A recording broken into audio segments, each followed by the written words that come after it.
to Smithtown Spotlight. I'm Bobby Rabbit, and today we are at a fantastic Italian restaurant right I'm here your host, Jeff Scalero.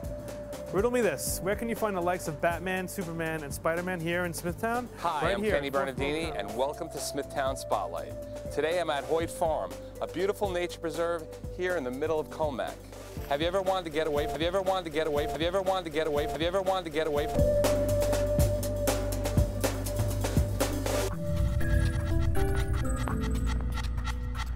Welcome to Smithtown Spotlight. I'm your host, Jeff Scalero. Riddle me this, where can you find the likes of Batman, Superman, and Spider-Man here in the heart of Smithtown? At Fourth Wall Comics, I had a chance to speak with co-owner Glenn Fischette about everything comic related.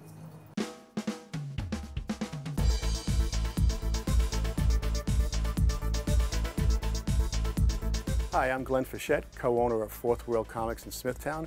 We're located at 33 Route 111 in the Uncle Giuseppe Shopping Center, which is just one block south of Main Street in Smithtown. Our phone number is 631-366-4440. Most comic books are printed once a month. They're monthly comics, come out 12 times a year. Occasionally they'll throw a 13th issue in there, which would be an annual. They call it, just a little extra pages, a little extra money. There are some comics called mini-series that they'll do maybe 3 issues or 4 issues, print once a month for 4 issues, then it's over. Storyline self-contained. And there's some that are just specials, one-shots come out whenever the person writes it. And they ship every Wednesday. We get them on Wednesday mornings. The average comic these days is $2.99 to $3.99. Occasionally get a special that's more.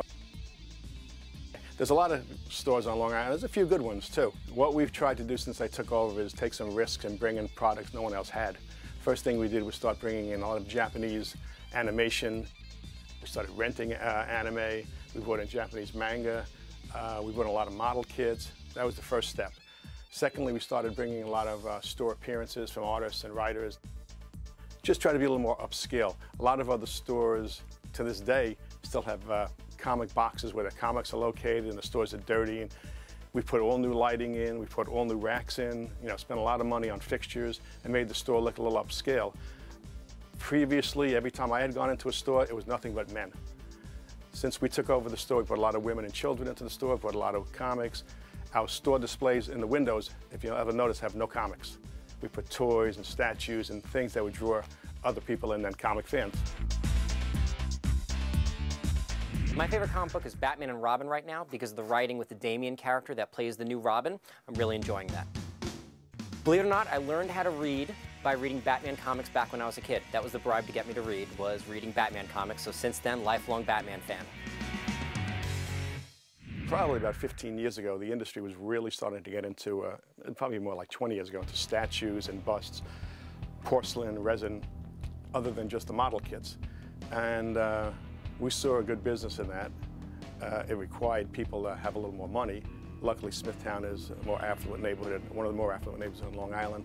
So we started with a couple of companies like Bowen Designs, who was starting and doing superhero statues from Marvel and originally DC. And Sideshow Collectibles, which puts out high-end statues. A big investment, so we took a risk there, and it's worked out very well. Probably one of the only stores on Long Island that carries everything in that nature. And again, that brings in another person too. There are people who don't collect comics, who just collect statues. It got a whole new clientele into the store. One of the things I've always tried to do is listen to my customers and my employees. I don't hire kids usually, it's usually adults. Adults have many varied tastes. One of my customers was a big horror fan. He said, I think this will sell. So we started really hitting the horror items heavy. Horror model kits, horror comics, horror statues. Another one was into independent comics, which are, black and white. We started bringing in those. We'll start with 2 copies, 3 copies. End up selling 100 copies sometimes of those. Listen to everybody around you. If a 10-year-old kid comes in and says, do you carry Beyblades? I never heard of a Beyblade. I call my distributor, do you have these? Yeah. We bring in 2 or 3. Then we're selling 20. You always listen to everybody. The kids are the perfect people to listen to. They're always on the hottest trends because they're in school with a lot of other kids their own age. And I find a lot of other stores don't cater to the kids, which I don't understand. That's the future of the business. My favorite comic book is probably Wolverine, just because of the deep storyline, and he's got a lot of background and emotion in it, and also a lot of action too. So I really like Wolverine, can kind of connect with him. Little guy, you know, just like me. Comic books allow anybody to kind of escape into a different world. They can kind of relate to the characters, kind of live vicariously through them, and I think it's great for both adults and kids. Yeah, over the years, we've had a few good writers and artists. You know, people can mention Ken Kelly, who's a famous fantasy artist. Does a lot of Star Wars covers, he did the Kiss album covers. We've had Alex Saviuk, who did Spider-Man for about 10 years. He was a really nice artist. And, you know, many more over the years. Peter David, who's been a writer for about 20 years. But one of the things we've tried to flourish with is the local writers. Anybody who walks in the store, as long as it's not an adult comic that, you know, I can sell to all ages pretty much, we'll give them a shot. And we'll put up a table in the store, usually on a Saturday, put out a little announcement that so-and-so, a local artist, will be here. And it's surprising, some of these artists are happy if they sell 1,000 or 1,200 copies of their new title. And on a Saturday when they come here, nobody even knows who they are, we'll sell 50 or 100 copies of their title, which is amazing to them. People like to see somebody first, you know, who's a creator. We've got a really good talent the past year, Scott Snyder, local guy who's a writer, trying to break in the comic business, threw some ideas at Marvel and DC. They liked it. They gave him some short ones to write. And long story short, he's now writing his own book, which was co-written with Stephen King, actually, Stephen King's first comic work, called American Vampire. And he just got the title of Detective Comics, which just came out last week. So he's doing well. We like the public to see, you know, customers to see people are working hard at it. And a lot of times they get asked more questions than the famous people. You know, the customers like sort of in awe of the famous people who can just sign my autograph, where the local guys, they want to ask them questions. How'd you get into the business? Who'd you call? Can I have your phone number? And a lot of emails, you know, exchanged. So it's been working out nice.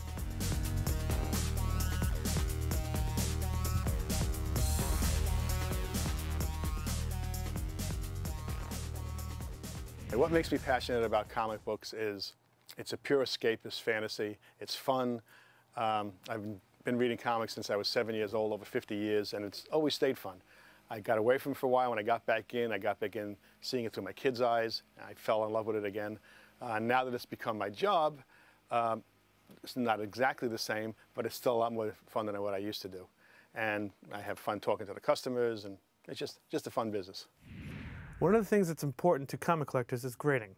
I had a chance to speak with Glenn about the art of grading. Grading is the comic industry's method of putting a value on a comic book. The basic grading system starts from a comic is in good shape, then it goes up to very good, fine, very fine, near mint, and mint, which you never see anything in mint condition.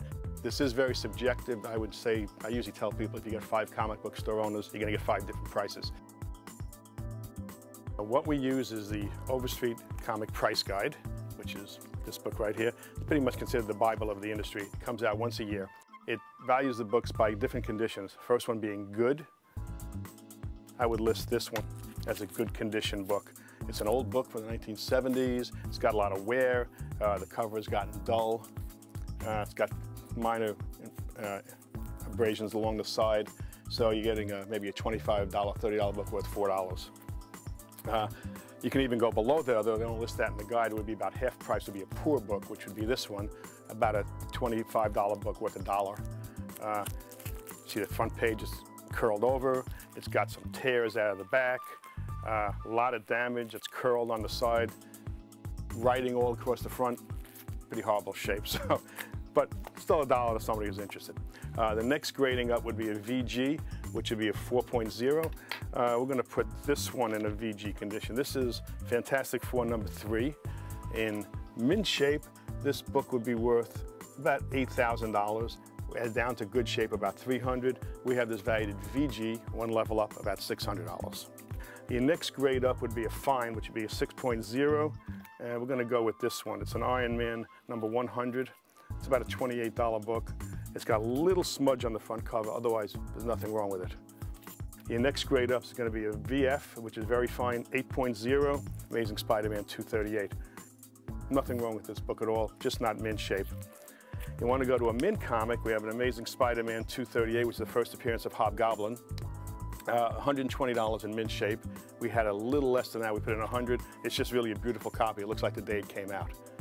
Okay, I personally don't put anything as mint shape because nothing's perfect. For those who are new to the hobby or are unsure of how grading works, there is a third-party company that will grade your books for a small fee. The main company is called CGC, Comic Grading Company. They give it a universal grade. This number system I just gave you, from 2 to 4 to 6 to 8. Mint would be 10. Nothing's very rarely is anything 10.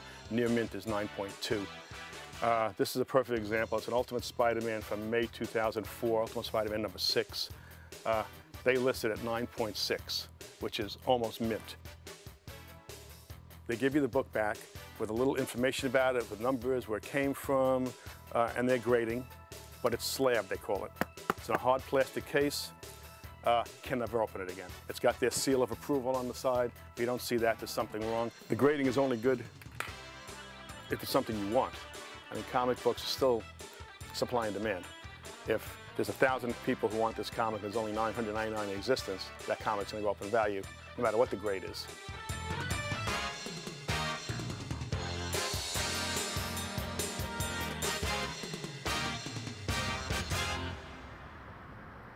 I hope you enjoyed our visit to Fourth Wall Comics. As a collector myself, this is one of my favorite places to hang. And if you're ever in the area, please come for a visit. For Smithtown Spotlight, I'm Jeff Scalero. Keep watching.